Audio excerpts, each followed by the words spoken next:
आज हम लोग हैं सबलगढ़ में। मध्य प्रदेश की कुछ ऐतिहासिक स्थलों में से एक सबलगढ़ का किला अपने इतिहास के लिए बहुत प्रमुख है। सबलगढ़ मध्य प्रदेश में स्थित है और मध्य प्रदेश के मुरैना शहर से लगभग 60 किलोमीटर दूरी पर है। तो चलिए अब हम आपको सबलगढ़ का किला दिखाते हैं।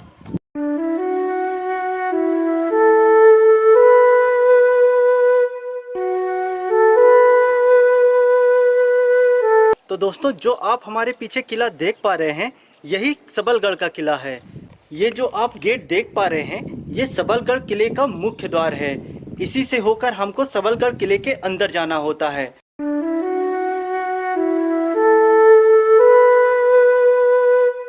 तो चलिए अब हम आपको सबलगढ़ का किला अंदर से दिखाते हैं।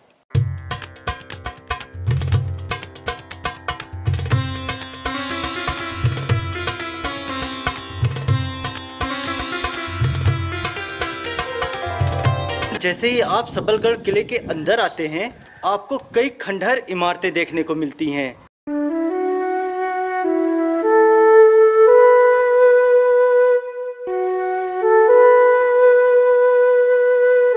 सबलगढ़ का ये किला राजा सबल सिंह के नाम पर रखा गया है, क्योंकि राजा सबल सिंह ने इस किले का निर्माण कार्य चालू कराया था। पर राजा सबल सिंह की मृत्यु के पश्चात राजा गोपाल सिंह ने इस किले को पूरा बनवाया।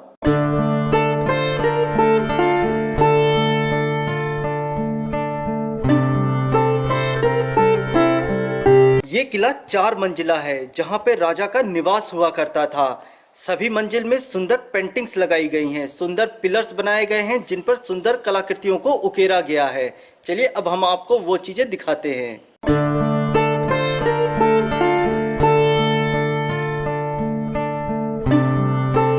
किले के अंदर की गई पेंटिंग्स के अवशेष मात्र ही बचे हैं। कुछ मिट चुके हैं और कुछ पेंटिंग्स को लोगों द्वारा क्षति पहुंचाया गया है। उन्हें जानबूझकर मिटाया गया है। यहाँ तक कि पेंटिंग्स वाली जगह पर बड़ा गड्ढा कर दिया गया है। चूंकि ये किला एक ऊंची पहाड़ी पर स्थित है, तो सुरक्षा की दृष्टि से ये सबसे सुरक्षित किलों में से एक था। कहा जाता है कि 400 सालों तक इस किले को कोई भी राजा जीत नहीं पाया था। बाद में सिकंदर लोधी को ये बात पता चली, तो सिकंदर लोधी ने अपने सैनिकों के साथ इस किले पर आक्रमण कर दिया। उस समय इस किले के राजा राजा गोपाल सिंह हुआ करते थे। सिकंदर लोधी ने राजा गोपाल सिंह को हराकर ये किला अपने आधिपत्य में ले लिया और यहाँ पर शासन चालू कर दिया। बाद में मराठाओं ने सिकंदर लोधी को एक युद्ध में परास्त कर दिया और सिकंदर लोधी से ये किला छीनकर फिर राजा गोपाल सिंह को लौटा दिया। फिर राजा गोपाल सिंह इस किले पर शासन करने लगे। लोगों द्वारा यह अफवाह फैलाई गई है कि इस किले में भूत रहते हैं, किले में आत्मा घूमती है, या इस किले के पत्थर खून के आंसू रोते हैं। तो ऐसा कुछ नहीं है। हमें किले पर ना तो भूत दिखे, ना ही कोई आत्मा, और ना ही खून के कोई निशान जो कि ये सिद्ध कर सकते हो कि किला खून के आंसू रोता है। यह केवल भ्रम है और लोगों द्वारा फैलाई गई अफवाह।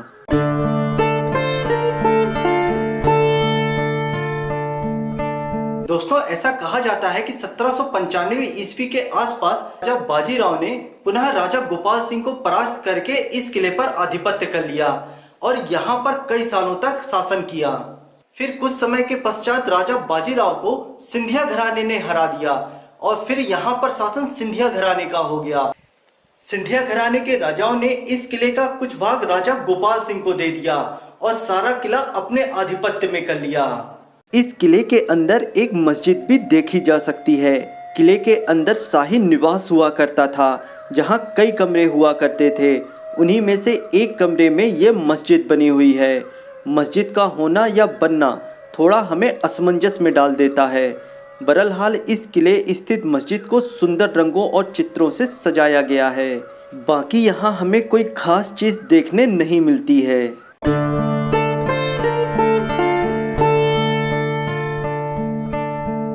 सबलगढ़ का ये किला आज के समय पूरी तरीके से खंडहर में परिवर्तित हो चुका है। प्रशासन का कोई ध्यान नहीं है, यहाँ पर कोई गार्ड नहीं है।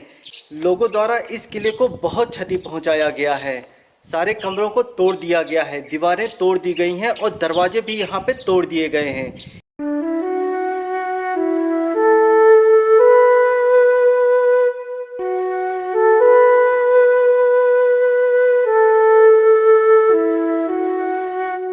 इस किले के अंदर लोगों ने अतिक्रमण भी कर लिया है। लोग यहाँ पे घर बना के रहने भी लगे हैं।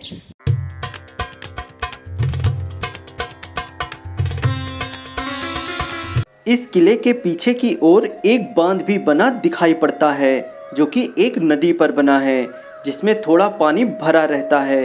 इस बांध के आसपास की प्रकृति बेहद खूबसूरत दिखाई पड़ती है।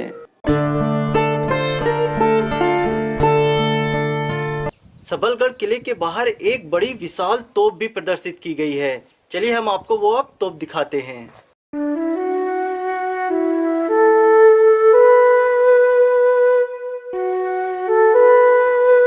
आज के समय सबलगढ़ का यह किला वीरान और सुनसान रहता है, जहां अकेले जाने में थोड़ा सा डर लगता है। इस किले के पास राजा महल स्थित है, जो कि किले के एकदम सामने दिखाई पड़ता है।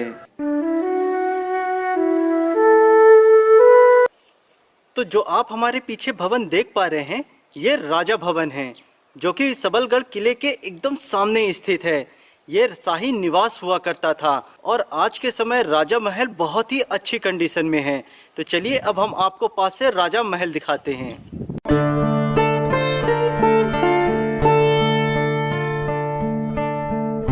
तो जो आप हमारे पीछे गेट देख पा रहे हैं, ये राजा महल जाने का मुख्य द्वार है। यहीं से होकर राजा महल के अंदर जाया जाता है। तो चलिए हम आपको राजा महल अंदर से दिखाते हैं।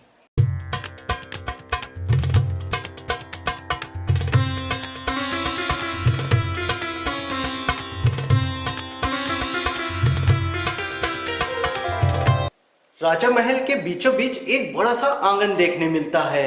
इस आंगन के चारों ओर कई सारे कमरे बने हैं, जहां पे राजा और रानी रहा करते थे। साथ ही साथ उनके सेवक और सेविकाएं भी यहाँ निवास किया करते थे।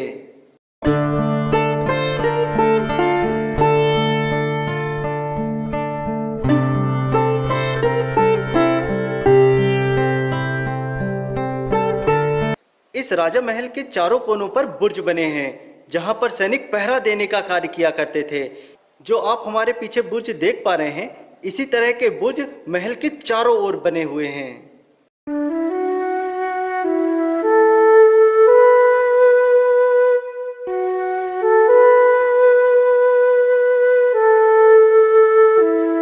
ये राजा महल 3 मंजिला सुंदर इमारत है, जिन्हें सुंदर पिलर से पेंटिंग से सजाया गया है। चलिए अब हम आपको राजा महल अच्छे से दिखाते हैं।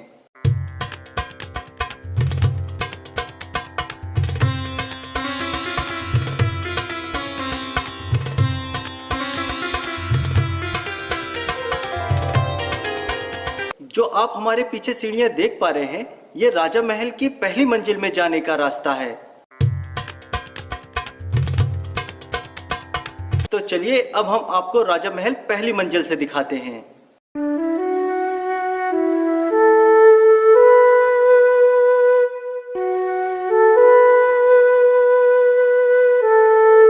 राजा महल सबलगढ़ किले के बाद बनाया गया। इस कारण यह महल अभी अच्छी स्थिति में स्थित है। इस महल में कुछ मरम्मत का कार्य भी किया गया है, इसलिए ये साफ सुथरा और सुंदर महल प्रतीत होता है। दोस्तों, सबलगढ़ का ये किला 25 एकड़ में फैला हुआ है। जो आप हमारे पीछे देख पा रहे हैं, ऐसे बुर्ज सबलगढ़ के किले के चारों ओर बनाए गए हैं।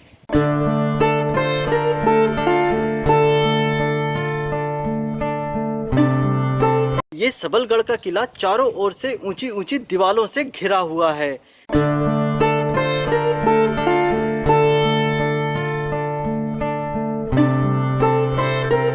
इस सबलगढ़ किले के चारों ओर दीवारों पर कई बुर्ज बनाए गए हैं, जहां पर सैनिक पहरा देने का कार्य किया करते थे। दोस्तों, सबलगढ़ का इतिहास बहुत बड़ा है। इस किले का सही देखरेख न होने के कारण आज के समय ये सबलगढ़ का किला खंडहर हो चुका है। दीवारें टूट चुकी हैं, अंदर के कमरे टूट चुके हैं, खिड़कियां हैं नहीं और दरवाजे बिल्कुल टूटे हुए हैं।